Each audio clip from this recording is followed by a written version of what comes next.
Well, in 2021, Cynthia Correll published the national award-winning book entitled The Land of Ampersand, Where Imagination Runs Wild. Just before publication, she learned that the Library of Congress has a formal process for categorizing books. She was surprised and delighted that they selected the categories nonfiction, personal growth, self-help, and happiness for her whimsical art book. Some of you may have spotted her book at Barnes & Noble on the shelf in the personal growth section, next to authors John Cleese, Dale Carnegie, Julie Cameron, Deepak Chopra. Today, Cynthia will share insights from her own personal growth journey of 74 years. I don't think that's possible, but 74 years. She will reveal simple and inspiring ideas for the care and feeding of your #1 strategic partner with me, myself, and I. Give you the amazing Cynthia Correll.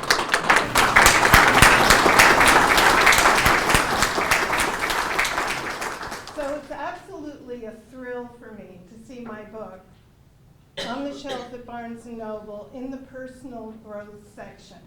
And for two reasons. One is that I've been a personal growth student most of my life.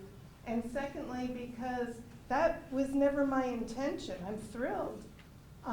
And I never set out to get my book there. I just had fun with my book, created it, and here's what happened. So today we're going to talk about your #1 strategic partnership, me, myself, and I. So what does this have to do with personal growth, and why do we care? The reason is, when you look at business, don't we look for strategic partnerships to help us expand and grow? Well, it's the same with me, myself, and I. We want to expand and grow, maybe not physically, but we want to expand and grow mentally, emotionally, all of the rest of it. So today I'm actually going to tell you my story, my backstory, which I have never talked about publicly before. And this presentation is going to be about my story, the first part, and then the second part, I'm going to share with you some insights and things that I do in my life that hopefully might inspire you with your strategic partnership with me, myself, and I.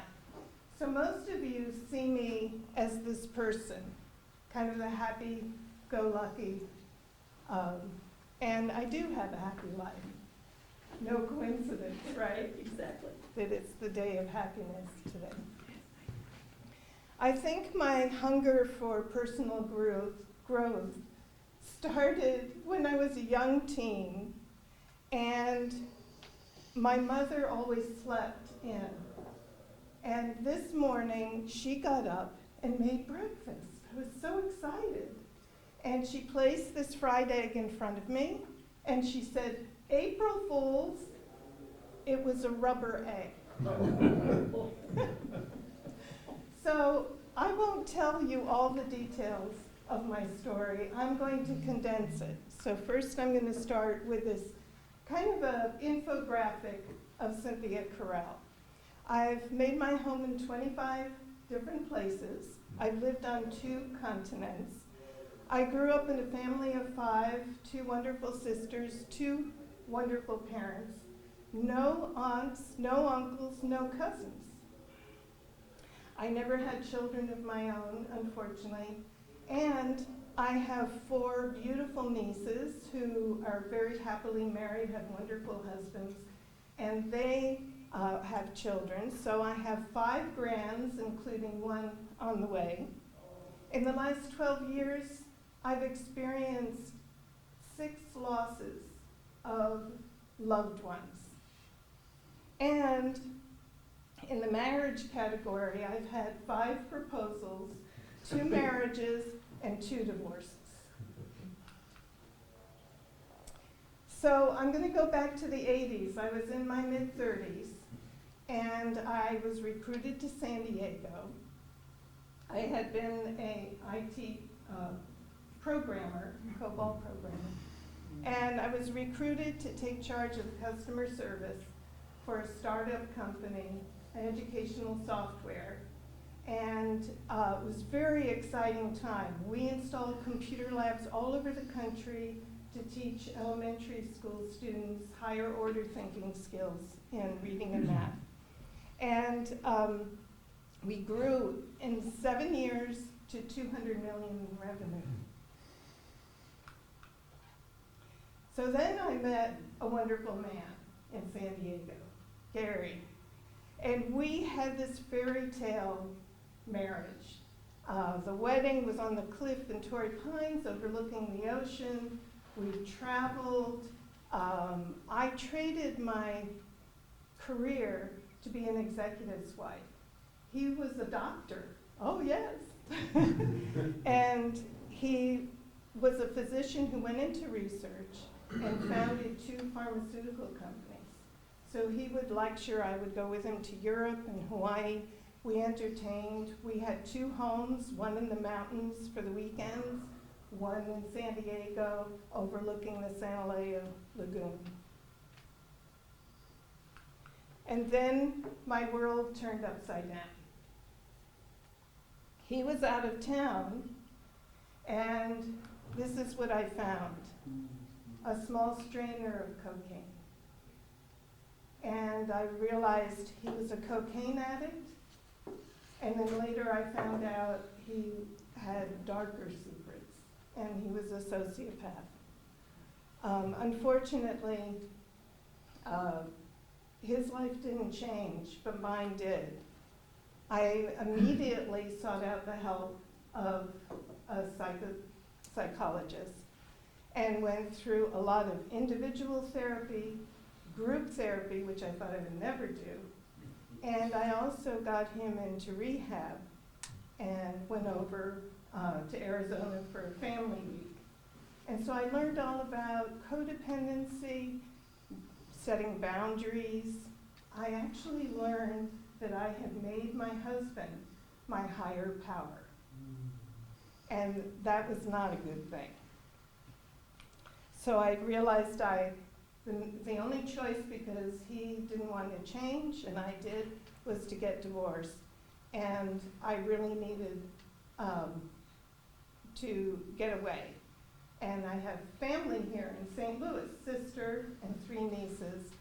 And so I moved out to St. Louis. This was such a wonderful soft landing for me, to be with family. And then I set about to reinvent myself. So when I was married, I didn't know who I was. I didn't know what I liked or didn't like. I just followed in my husband's footsteps. And so this was an exciting time for me to really develop myself. And also, because I had made him my higher power, I was looking for my spiritual home. And wouldn't you know it, the very first church I stepped into, the Center for Spiritual Living, I felt totally at home. And this became an instant community for me. It was wonderful to be brand new in a strange place and to have all of these people who are now my friends. And I took classes, I kept learning. And eventually I realized, well, not eventually, but at the same time, I needed to get a job. So I thought, oh, no problem, right? And a recruiter set me up with a PR agency, and afterwards she said, well, how did it go? I said, oh, great. She said, no, you were a disaster. And all I did was talk about my divorce. Doesn't really help in the job interview. So I printed business cards that said right hand for hire, because I was looking for a job. I was looking for anything.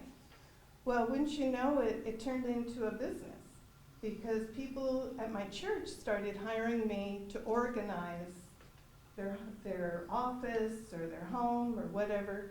And it turned out that several of these people were entrepreneurs working out of their home. And so gradually, right hand for hire went from organizing into marketing. And it was doing really well, and then the economy sank. I remember around 2008, 2009, and I was scrambling. I was now supporting myself. I had no one else to turn to. And I had to sell my home, my condo. That was so hard because it was a beautiful, beautiful place. I sold the condo, I had 30 grand left, 30 grand to my name, and 40 grand in credit card debt. So at the same time, right around this time, I met a wonderful man, Charlie. We met dancing, we had this whirlwind romance, we talked about getting married. And what was so amazing about this moment was I needed a roof over my head, and he gave me that. He was looking for a spiritual home, and I shared that, mine, with him. And to this day, it was a short-lived relationship, and we're still friends. He lives in Hawaii now. And to this day, he is always telling me how grateful he is to me. And I say, but Charlie, you were my earth angel. You know, you gave me a roof over my head. So what happened was, from that point, I had a roof over my head, but then I couldn't pay the rent when Charlie left. So I had to get a roommate. And that was really hard for me, to think about sharing a home with a complete stranger. And in order to find that person, I had to put the word out to my friends that I was in this jam. And so I did, and of course, this amazing woman turned up that I had already connected with at another group called eWomen Network, Carrie. And she turned out to be a fabulous, fabulous roommate. And at the same time, Karen Hoffman, I wish she was here, started Gateway to Dreams. And I joined that community and joined that community of coaches. And that's where I met Bill Purnett. And Bill Purnett became my mentor. And to this day, we meet about once a month, and he's still mentoring me. But now it's probably more of a two-way friendship. And he taught me how to sell. I was struggling with clients, trying to get clients, trying to get work, and continue my entrepreneur business. And you know how Bill is. Many of us have enjoyed his instruction. You know, it's always about going back and finding people who've hired you in the past, getting the next meeting, just little things. And then Steve Smart, many of you know him, he's the one who looked at some of my work and he said, you're a communication architect. So of course, that was a huge stepping stone for me because that created my niche, which then launched a very successful business that I had. So my message in all of this is a quote from Nelson Mandela. I truly believe that we're never losing. We're either winning or we're learning, right? Wouldn't you agree? Yes. Okay, now I'm going to give you some quick tips for me, myself, and I strategic partnership. And of course, I have the oxygen masks here. And that's to remind us, isn't it important to put our mask on first before we try to help others?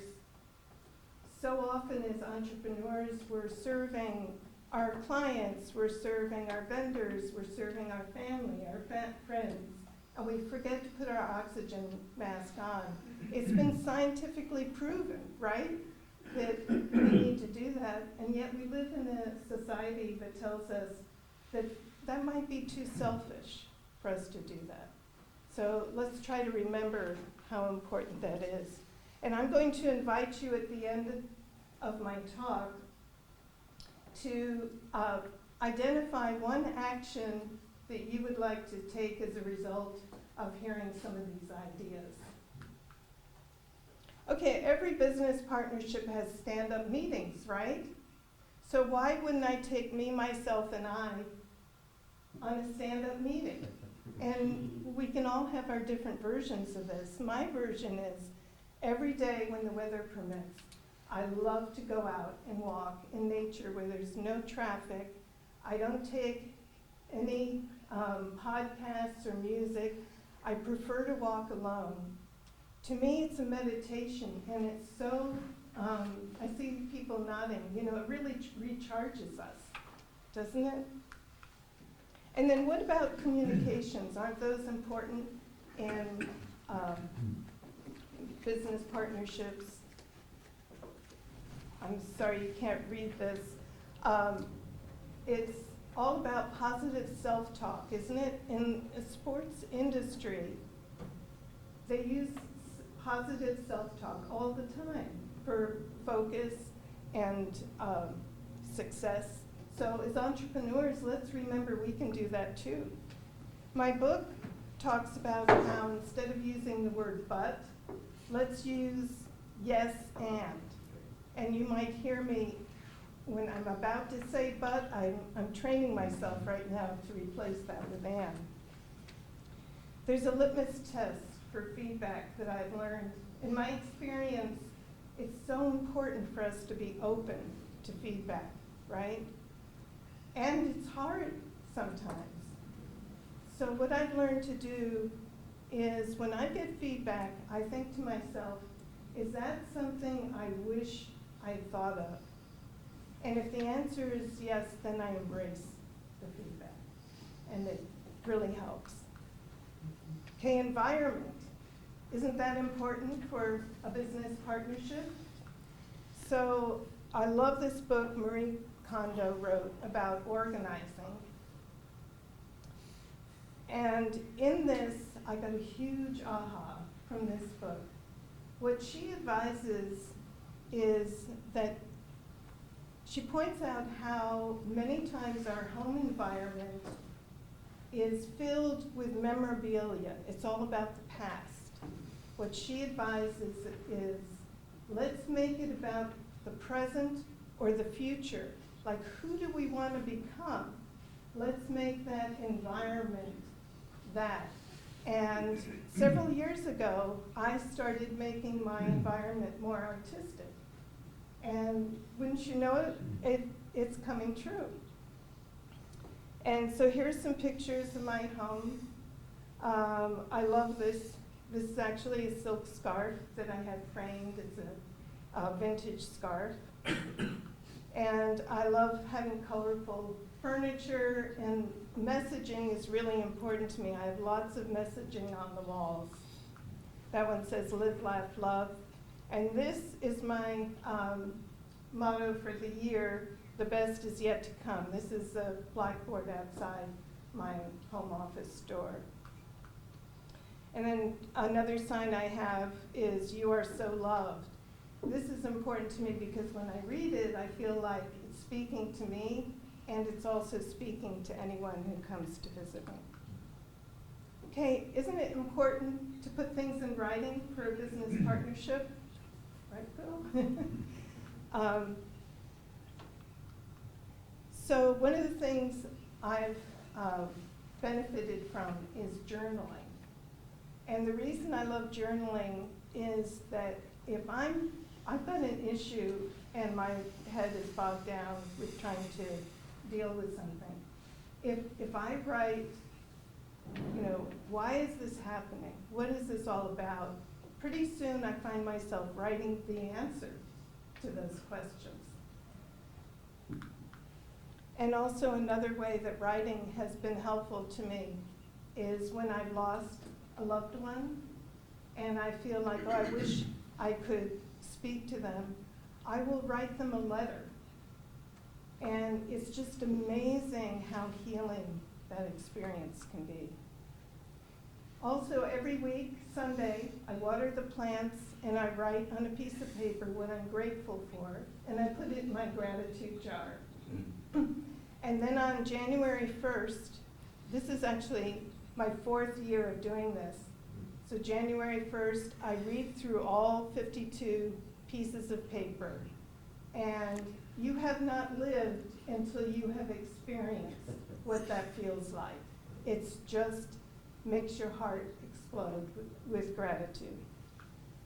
Okay, collaboration.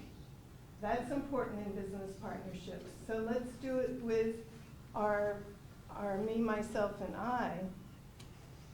Remember this quote from Jim Rohn? You're the average of the 5 people you spend the most time with, right? Be thinking about that. And that's why I keep coming back to e4e.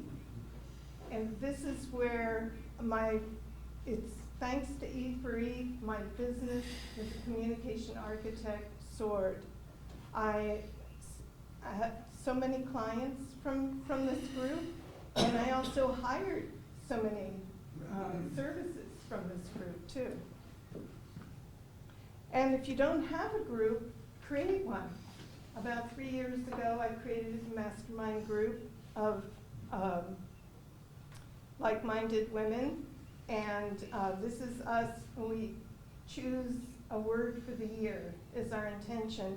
And would you believe my word for the year this year is pioneer? If this presentation isn't pioneering, I don't know. Oh, so the moral of this story is there is no way to happiness. Happiness is the way. That's Thich Nhat Hanh, who is a Buddhist monk. So I hope you have gained something from hearing about my experiences and things that I do. I'm going to ask if you have an action or if you have a question. I'm totally open. John? I have an action that I have used for years. I have accumulated 81 pages over the years of special verbiage, things that were helpful to the individual as far as having more faith in themselves and helping themselves. What I had done was I had a lady attorney friend that I had worked with. Turned out she developed stage 3 breast cancer. What I did was I sent her every single day for a year and a half, 1 line out of the 81 pages. She subsequently overcame the breast cancer completely. Wow. Went back to work full time. She retired about 7 or 8 years ago and is now playing 3 rounds of golf every week. I'm not saying that this created the change in everything, but what it does with the mind is unbelievable. Yes. And it is amazing what the mind can do. It is. That's a wonderful example. John, thank you. Anyone else? Yeah, So I love that you put all those quotes around your house. And I always seem to keep them to myself. And of course I can't remember them. And that's going to be my action. Oh, So thank you for that. That's really awesome. thank you. I love the reframe of going into business with yourself. I think that's awesome. And I'm going to implement the gratitude jar. Every year of my birthday, I discovered it by accident. I think one person who posted on a Facebook wall, and then I better think this other, and it's such a great practice to do that every year.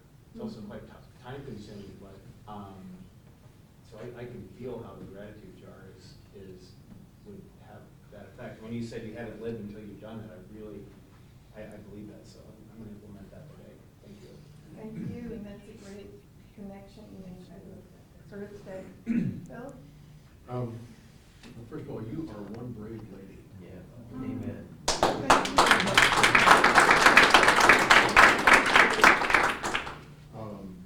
amazing to that. Yeah, I'll say I was blown away. I'm not alone. In terms of, and what that demonstrates, what that shows is that our own stories are the most powerful, not somebody else's. So that's, you know, and when you talk about codependence, I heard codependence defined one time as evaluating my insides by somebody else's outsides. Okay. Oh, that's a good one, yeah. Their appearances. And so, for me, the actions, the varieties are the same thing. One is the messaging, because everybody deals with distraction. Everybody, you know, goes along and gets in a state of distraction. But seeing a message that pops out, I think is really powerful. I love the gratitude jar. You talked about that before. And the other thing is a practice that I've started doing. It's a variety of journaling, and it's from Julia Cameron's book, The Artist's Way. Yes, Okay, it's the Yes. morning pages. yeah, morning pages. And so that paired with meditation Mm. is, it just works for me. Wonderful, wonderful. That's, I want to share a little something about the phrase about happiness. And remember we had a presentation we made, The Happiness Advantage by Sean Aker, I think is his name. And one of the points he makes is that, you know, we're always looking for things to make us happy. And he says, you know, get happy and then things will happen. But the gratitude thing was also from that book. He said, write down 3 gratitudes a day. And I tried to do that, and I struggled to do that, couldn't stay up with it. And finally, I was in a session with with Tom Ruich, a number of people who have joined his group. One woman from India was on that group, and I said, you know, I'm trying to do this gratitude thing, but I need an accountability partner or something like that. This woman from India said, I will be your accountability partner. So on the other side of the world, every day, and I've done this for a year now, I couldn't even do it 1 week consistently. Every day, I think I've missed 2 or 3 in the last year with her. I send her 3 gratitudes a day. She comments on them. She sends me her gratitudes. I comment on them. And having that accountability partner has made all the difference in the world. It's beautiful. yeah, it's lovely. All the difference in the world. In the world. Yes. I was gonna say, my best boss when I worked in the corporate world kept a feel-good file. And all of his direct reports ended up starting to do the same thing. And what went in the feel-good file was, you got a thank you email from somebody, or a card, or whatever it was, is put it in that file. And then when you had a really bad day, rather than waiting a whole year, when you had a really bad day, you'd pull out your feel-good file and go, you know, I'm not really a disaster. Look, I've done some good things here. I made a difference in this person's life. This business is going differently because of it. Yes. So, I do practice gratitude, yeah. It's usually before I go to bed. I think about, what am I Yeah. grateful for today? Yeah. But the feel-good, I think, is a way to meet with yourself periodically to buoy your spirits up sometimes, or your Yeah. mood, to just say, hey, I can do this. I've done this before. Or I've done something similar, and it was successful, because I have this evidence. You know, here's what that Yes. email was, or the card. To do That's a that. great idea. Thank you. Yeah, on the positive side of your talk, it was very, first of all, very inspiring, because I know we've mentored together, or you've mentored me many times. I think of the fact that you have to learn to really love yourself. And a lot of people keep searching for the best this or the best that, or whatever, and you gotta be really happy within yourself first before you can go out and kind of help other people as well. So true. And I'm gonna try the jar. Gratitude jar. I've tried the journals overnight, stopped several times. Anyone else? Well, sorry. Oh, I was gonna say regarding gratitude, you know, a lot of people, they overthink what to be thankful for, going into like the shows, I should be thankful for this, and then it can become an overwhelming, you know, process. You know, one one thing that's really beneficial I found is to just say thank you out loud. And as you say thank you, those, you know what it means, your subconscious mind knows what it means, and you start to feel it. And as you begin to feel it in your body, you'll come up with something. Yeah. That's powerful, yeah, thank you. Well, thank you, my time is up, so thank you, everyone.